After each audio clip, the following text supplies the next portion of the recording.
Plantar sobre la terra als peus. Ja no tenir por. Sentir com puja la sàvia, amunt, amunt. Créixer com un arbre.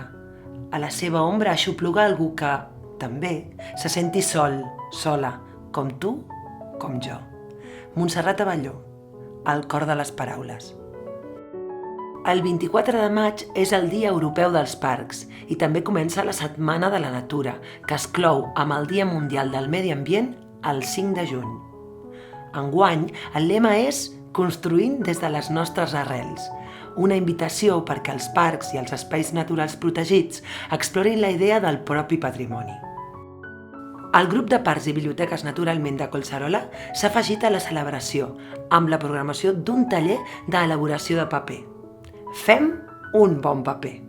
Aprendre a fer paper reciclat, conèixer les propostes de reducció en l'ús del paper, reutilitzar per reduir l'impacte ambiental i implicar-nos en la cura de l'entorn que ens envolta.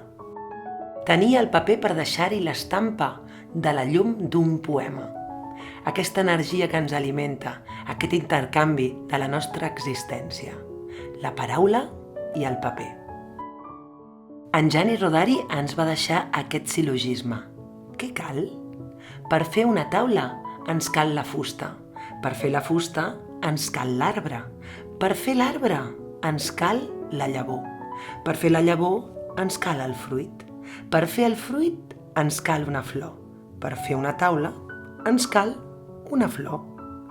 Per fer un bon paper ens cal una biblioteca.